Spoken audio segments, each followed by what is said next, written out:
সম্ভাব্য বিএনপি সরকার বা তারেক রহমান সরকার কি অলরেডি ডক্টর ইউনূসের ফাঁদে?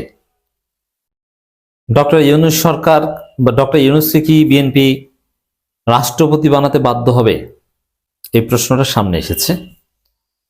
এই প্রশ্ন বা এই আলোচনা অত্যন্ত তাৎপর্যপূর্ণ। এর ভিত্তি ইত্তেফাকের একটা খবর। ডক্টর ইউনূস ও নজরুল ইসলাম খান সহ রাষ্ট্রপতি পদে আলোচনায় আছেন যারা, এর মানে বিএনপি কাকে রাষ্ট্রপতি বানাবে? চুপ্পু একটা পর্যায়ে থাকবে না। চুপ্পু নিজেই বলেছেন নির্বাচনের পর তিনি পদত্যাগ করবেন।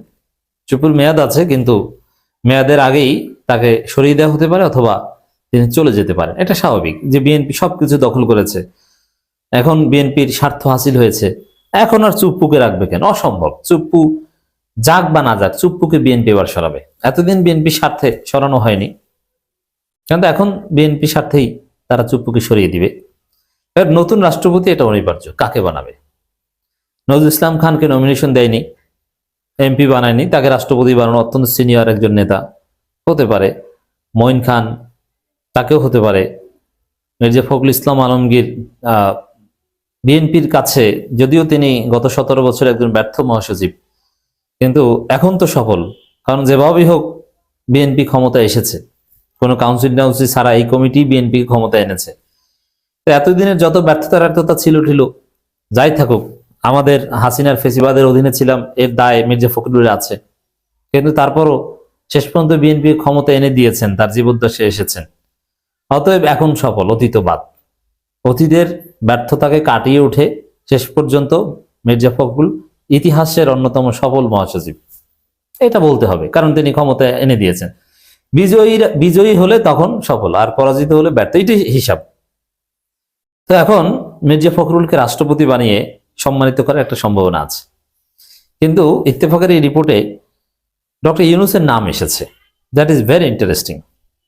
এখানে কিছু পয়েন্ট আছে। দেখেন, এটা তারা রাষ্ট্রপতি বানাবে কি বানাবে না, তার চাইতে আমার আলোচনাটা বরং বানানো উচিত কি অনুচিত।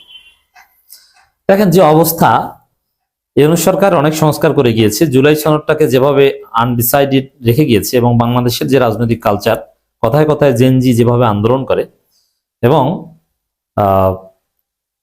দেশের যে অর্থনৈতিক অবস্থা, কূটনৈতিক চ্যালেঞ্জ, এবং যে বিভাজন, এতে ঐক্যবদ্ধ হওয়া ছাড়া, ঐক্যবদ্ধ জাতি ছাড়া আসলে এই দেশ চালানো সম্ভব নয়।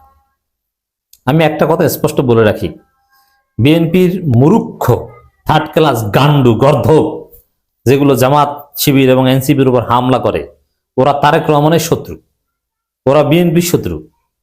ওরা চায় যে বিএনপি সরকারটা ফল করুক, ওরা পালাক। ওরা জানে না যে এই দেশটার যে অবস্থা, এই দেশটা যদি চালাতে হয়, যদি ফাংশনাল করতে হয়, তাহলে জামাত এনসিপি বিরোধী দলের সহযোগিতা নিয়েই করতে হবে। ঐক্যবদ্ধভাবে সবাই চলতে হবে, নইলে দেশ চলবে না, সরকার টিকবে না। তখন মিলিটারি শাসন এসে যাবে। যখন দেখবেন যে দেশে ভয়াবহ মানবাধিকার লঙ্ঘন হচ্ছে, তখন মানুষ বলবে যে আর্মি চাই। তো এই জন্যে দেশ যদি চালাতে হয়, তাহলে জামাত এনসিপি সহায়তা নিয়ে সবাই ঐক্যবদ্ধভাবে চালাতে হবে, এর কোনো বিকল্প নাই। ঐক্যবদ্ধ হওয়া ছাড়া দেশ চালাতে পারবে না। আবার জুলাই সনদ থেকে শুরু করে নানা সংস্কারের মধ্য দিয়ে দেখেন, বিএনপি তালবাহানা করবে, সংস্কার করতে চাইবে, অমুক। তো আরে ভাই, তারেক রহমানও তো বলেছে যে জুলাই সনদ যেটা সাইন করেছে তারা ওই অনুযায়ী করবে। আবার বিরোধী দল আছে না, তারা কি উল্টোপাল্টা মেনে নেবে না?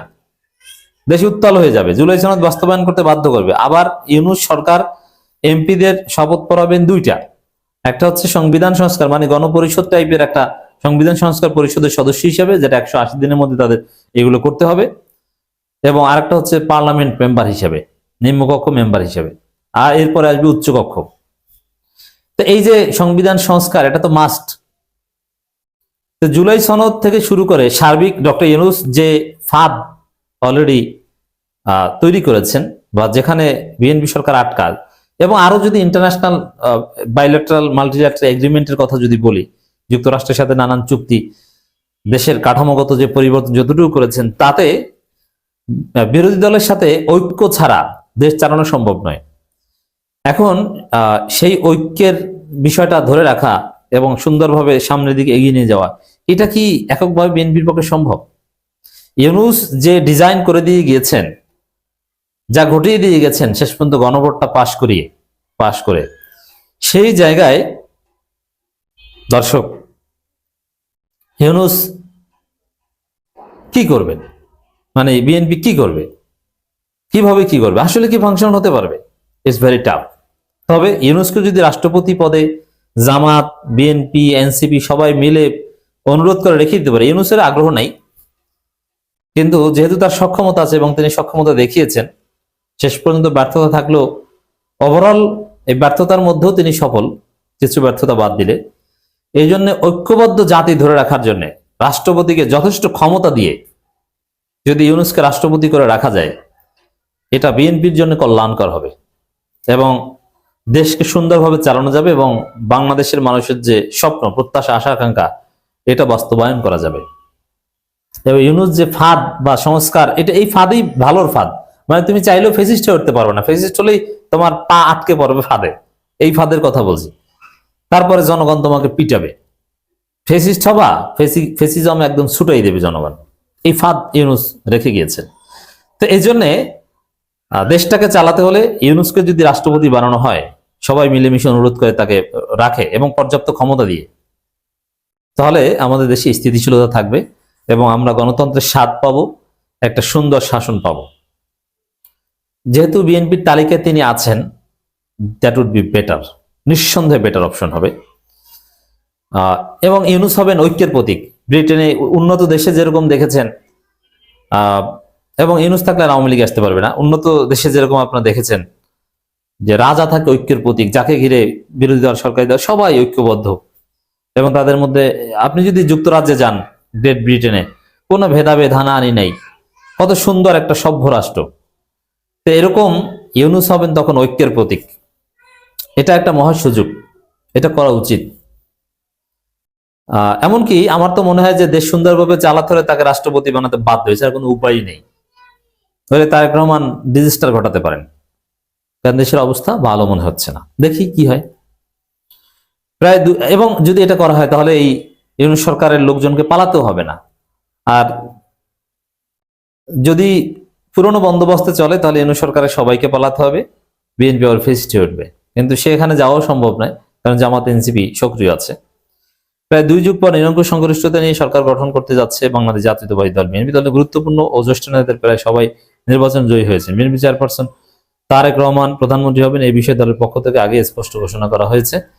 এদিকে রাষ্ট্রপতি পদ নিয়ে আলোচনা শুরু হয়েছে। একই সঙ্গে নতুন মন্ত্রিসভার খসড়া চূড়ান্ত পর্যায়ে নিয়ে যাওয়ার প্রস্তুতি চলছে। দলীয় সূত্রে জানিয়েছে, অভিজ্ঞ রাজনীতিক ও তরুণ নেতৃত্বের সমন্বয়ে নির্বাচিত ব্যক্তিদের অন্তর্ভুক্ত করে ভারসাম্যপূর্ণ মন্ত্রিসভা গঠনের পরিকল্পনা চলছে।